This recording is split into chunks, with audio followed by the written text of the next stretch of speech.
Dear viewers of Nai Duniya, we are very happy to introduce Mr. Arindam Ghosh today in this program.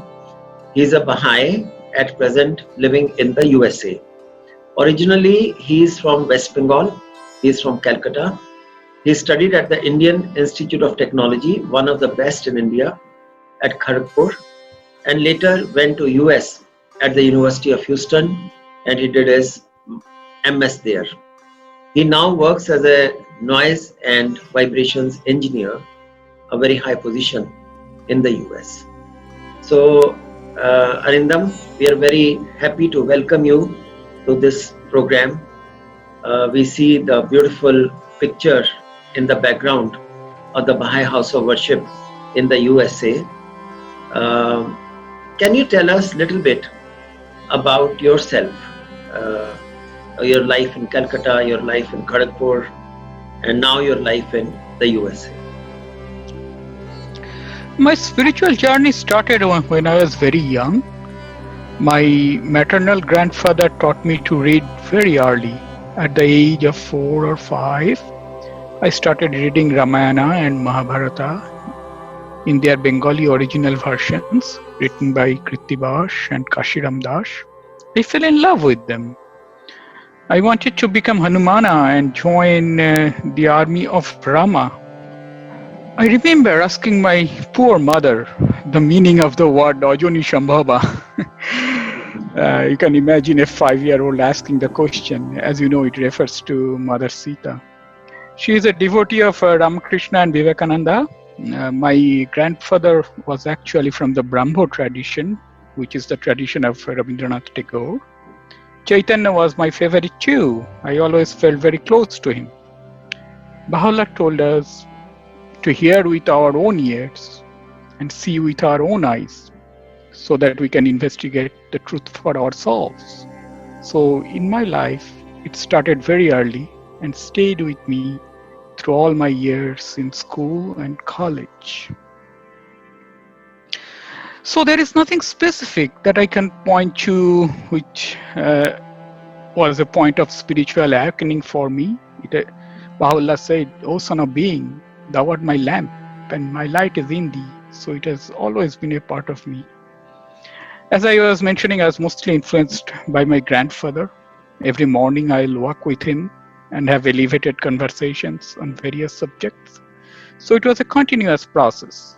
My father, on the other hand, was a man of action. He did not speak much about these subjects, but in his actions, in helping others, he was profoundly spiritual. So let deeds, not words, be our adornings, was his motto. Interestingly, my school was a stone's throw away from the Baha'i Center in Calcutta, but I never knew anything about it. But the prayers from there must have attracted my heart and kindled my soul. So spirituality is very important in our lives. There is no conflict between being scientific and being spiritual. In the Baha'i Faith, science is considered to be the first emanation from God towards man. So the science we traditionally learn is a way of systematically investigating the material world. Similarly, religion, or divine science, is a way of systematically investigating our spiritual nature and the entire spiritual history of humanity. So Baha'u'llah said, "All that is in heaven and earth I have ordained for thee except the human heart, which I have made the habitation of my beauty and my glory." So the spirituality changes the heart of human beings, the transformation of which is basis of all the other transformations that we want to see in the world. I have had the good luck of being in Calcutta and in Shantiniketan, in other places in West Bengal, and I have always enjoyed the Rabindra Sangeet and the very rich spiritual tradition of Bengal. So as you have mentioned, in your childhood, you had great spiritual influences from your grandfather especially, but also your parents were highly spiritual, and you said they were action oriented also. Now, this is a very beautiful culture. You have got Ramakrishna Belur Math, which is the headquarters of Vivekananda Ramakrishna mission. So from all that you had gained in your childhood and as a youth, what led you to investigate the Baha'i? Yes, when I came to the USA, I was directly exposed to two other faith traditions, Christianity and Islam. In India, I knew that there are Christians and there are Muslims, but there was no real reason or opportunity to critically examine these belief systems. So I read Gita when I was in India, so I started reading the Bible and the Quran, and to me they seemed carbon copies of one another. And the spiritual truths that were there were not different from what I learned in the Gita or the Upanishads. Ekam sat vipra bahuda badanti. So I started thinking, why are these people fighting each other? One of the books I was studying mentioned Baha'u'llah and the Baha'i Faith. So I started checking out the Baha'i books that was in the library. I read Eslemon's Baha'u'llah and the New Era and Townsend's Krauss and Baha'u'llah. Also, when in the United States, you come into contact with people from all over the world. So it becomes clear, as Baha'u'llah said, that you are all fruits of one tree, the leaves of one branch, the flowers of one garden. So one day I picked up the phone directly and called the local Baha'i center, but in my heart, I was already a Baha'i. My question really was that, are there people who are putting these teachings into practice? Baha'u'llah said, in the garden of thy heart, plant not but the rose of love. So are these gardens flourishing? So I wanted to know a bit more about the Baha'i laws because Kitab-i-Aqdas, the Book of Laws, was not published at that time. I don't remember if I signed the declaration card a day or a few weeks thereof. I remember reading through the Kitab-i-Gan, which means the Book of Certitude. The whole process was probably 6 months or a year, starting from the first time I encountered it in the library. Wonderful. Now you have already come to this point of coming from this beautiful Hindu culture, I would say, or Indian culture, to the Western culture, the heart of Western culture, and you came across Christianity and Islam. Of course, in the Hindu culture, we see a lot of celebrations, festivals, where gods and goddesses are worshipped. Whereas perhaps in Christian and Islamic traditions, people may not have those kinds of that kind of worship. So what did you think of that? Perhaps that led you to investigate more and you came upon the Baha'i Faith. How do you reconcile this now? No, being Baha'i, you don't lose anything, you just gain. So Christianity and Islam also has its festivals, but the Baha'is have their own festivals. So the festivals always celebrate various points of the lives of the manifestations, their birth, their death, their declarations, their successes. So in the Baha'i Faith, we take part in every festival. So really, there is nothing that I miss. So the Baha'i Faith is a great reconciliation of peoples and religions. Would you like to tell us about some of the salient teachings of the Baha'i Faith? Yeah, in the Baha'i Faith, as you see that there are a lot of prejudices around, but Baha'u'llah said, Earth is but one country and mankind is its citizens. So the Baha'i Faith does not believe in creating any barriers based on gender, race, nation, caste, economic status, etc. We believe that the crucial need for humanity is to realize this unified vision of the future of society, which is also related to finding our true nature and the purpose of our own lives. All men have created to carry forward an ever-advancing civilization, Baha'u'llah said. To act like the beasts of the field is unworthy of man. Those virtues that befit his dignity are forbearance, mercy, compassion, and loving kindness towards all the peoples and kindreds of the earth. The same thing that we have heard in the Upanishads, Amritasya putra uttishtatta jagrata prapva baran nibodhata. So we believe in changing one heart at a time. At the same time, as the guardian of the Baha'i Faith, the great-grandson of Baha'u'llah explained, the human heart is not separate from the environment outside us. And we cannot say that only if this is reformed, everything will be improved. So we have a twofold purpose in our lives, better ourselves and better the society around us. So we think of all these prejudices as diseases that has affected the world, and Baha'u'llah, as the divine physician, has brought us the cure for these diseases. So we have a set of core activities across the globe that our governing body, the elected body, the Universal House of Justice has given us to further the unity and the social transformation and build vibrant communities, which unifies worship and service. So these are open to people of every religion, race, and is available in every location in the world. So we start very early with children, and the program gains in complexity as they grow up to be junior youth, and finally adults. So the goal is to live a coherent life. The idea that different parts of our lives, our works, family, friends, our beliefs, and our ideals make sense together. And the same community building process is underway in the suburbs of the United States, the villages of India, the islands of Pacific, and slums of Brazil. So the Baha'i Faith is based on the unity. So, but this unity has various facets.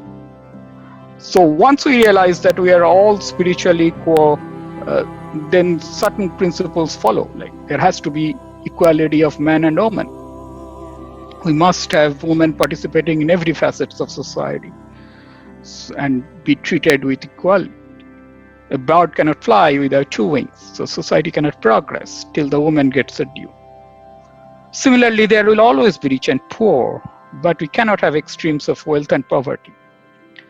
So this will come about as we turn our economy around to be based on cooperation instead of competition, and we share more and more of our wealth with others based on our own free will. Once we realize that we are one body, we cannot say, oh, I don't care about the finger is hurting. So Abdul Baha, son of Baha'u'llah, whose name means the servant of Baha, said, wealth is most commendable, provided the entire population is wealthy. If, however, few have inordinate riches, while the rest are impoverished, and no fruits and benefit accrues from that wealth, then it is only a liability to the possessor. So there are 2-3 interesting topics which I would request you to little bit elaborate more. One is prayer and worship. I think the very essence of religion is the mystic feeling that unites man with God. And this can be done, I understand, through prayer and meditation. Now, when we were talking about the Indian culture, we have lots of priests in our temples, and people try to go through them or seek guidance from them to pray and worship. What is the case with the Baha'i faith? How do Baha'is pray and worship? Yeah, we worship by praying, meditating, and working. It's very private and individual. So there is one obligatory prayer we say every day. So that is, I bear witness, O my God, that thou hast created me to know thee and to worship thee. I testify at this moment to my powerlessness and to thy might, to my poverty and to thy wealth. There is none other God but thee, the help in peril, the self-subsisting. So prayer is when we speak to God. If we love someone, we want to tell him that we love him. So Abdul Baha again explained, in the highest prayer, men pray only for the love of God, not because they fear Him or hell or hope for bounty or heaven. When a man falls in love with a human being, it is impossible for him to keep from mentioning the name of his beloved. So how much more difficult it is to keep from mentioning the name of God when one has come to love Him. The spiritual man finds no delight in anything save in commemoration of God. But in the Baha'i Faith, it does not mean withdrawing from the world and going in a cave. Baha'u'llah elevated work to the status of worship.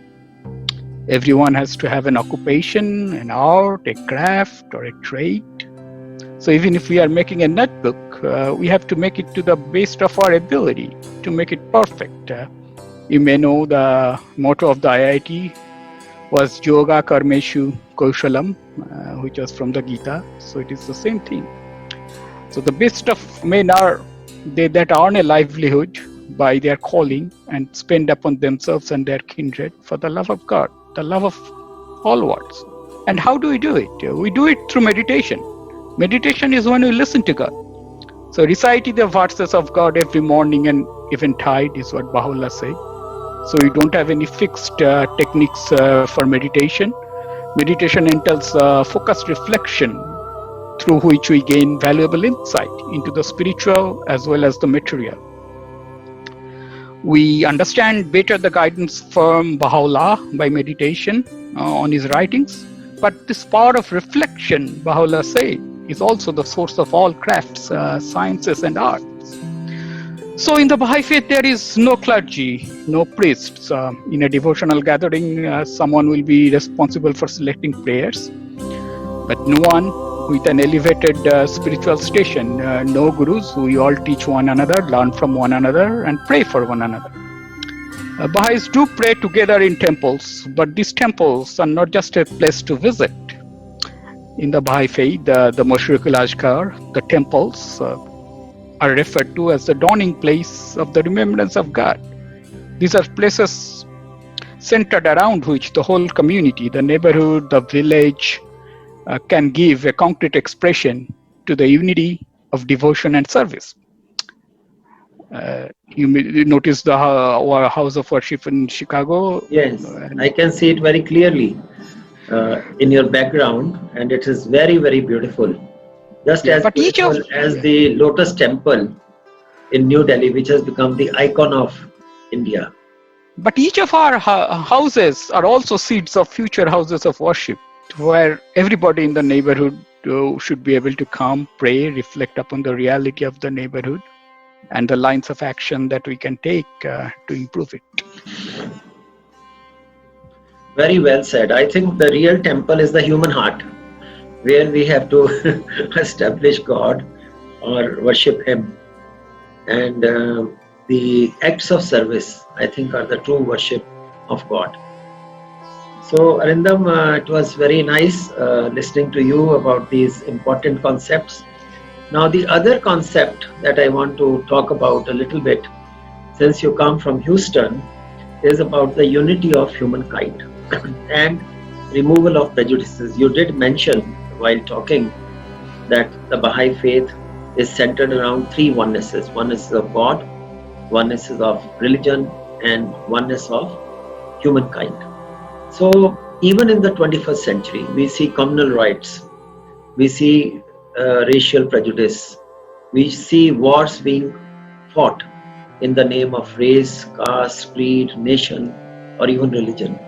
How do the Baha'i teachings or see these differences, and how would they be ultimately overcome? Do you have some thoughts? Yeah, we already mentioned that we do it one heart at a time by following our core activities. So we teach the children to be free from prejudices.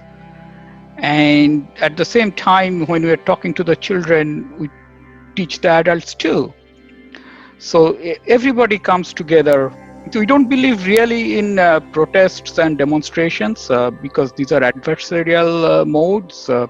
We believe in creating unity by uniting all the heart. And this is a slow process, but this is a process that inevitably leads to permanent change. The Baha'is are working at the grassroots, involving children, junior youth, and even adults, and helping them in their path to God, in their spiritual unity, understanding that all human beings are creation of one God, and we have to love everyone.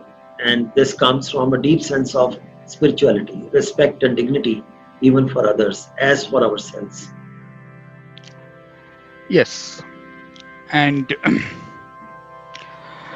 we have to also keep in mind that when we become Baha'i, we don't forget where we came from. And we all respect our old traditions. For example, a manifestation of God is the perfect mirror. He reflects all the attributes of God perfectly, reflecting the sun, like we know in our Gayatri mantra, the Om Bhurvurvasya Tatsavitum Varannam Bhargadevasya Dhimahi Dhiyayana Prachodayat. But there can be only one perfect reflection. So it happens many times. So that's why we have manifestations like Krishna, Buddha, Jesus, Muhammad, and now Baha'u'llah. So there is nothing wrong about praying to God to give us knowledge, but we need to follow it up by action.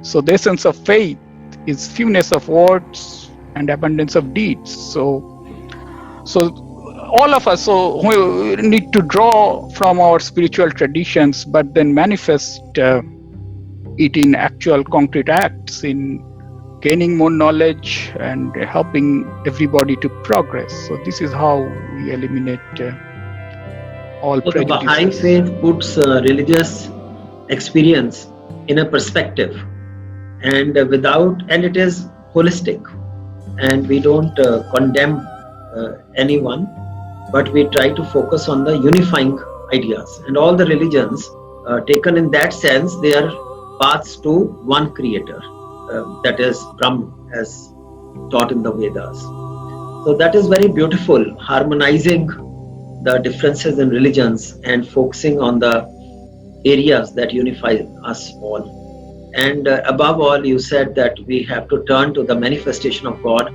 for our age, which is Baha'u'llah, which means the glory of God.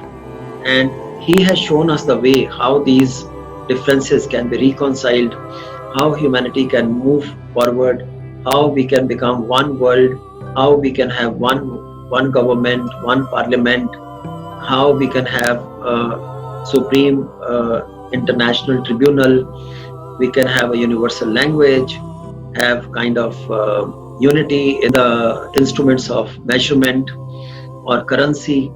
So this huge vision that has been given by the manifestation of God, Baha'u'llah, is really very elaborate, and it will take a lot of effort on part of the people of the whole world. And the Baha'is don't consider themselves separate. Baha'is believe that as national prejudices decreases, talk about Ramarajya, but where is the roadmap for building this Ramarajya? Baha'u'llah taught us how to build this Ramarajya by creating this new world order. So he said that the day is approaching when we will have rolled up the world and all that is there is and spread out a new order in its state. So it is very important to overcome these national prejudices as well. We cannot say that just because a person is from a different country, he is different from us. So the first step towards this is the lesser peace, when all the nations will gather together, all the boundaries will be firmly fixed, and any violation after that will be met with an international force. So this peace will then slowly transform unto the most great peace when we'll have this true spiritual unity that you are talking about. That's a very positive thought, and Arindam, I would like to conclude on this note, because in these troubled times of this virus that is affecting the whole world, I think to keep positive is very important. And when we have this huge vision, when we understand what it is to pray and to meditate, what it is to love each other, what it is to evolve further and world consciousness, I think it would be the right point to end. So thank you very much, dear Arindam. I think our viewers would be greatly benefited by these ideas, and if they have some questions, they are welcome to ask us here in the chat box in the YouTube, and we would try to come back and try to share our understanding about those questions. Thank you very much once again for giving your time and speaking to us from the United States of America.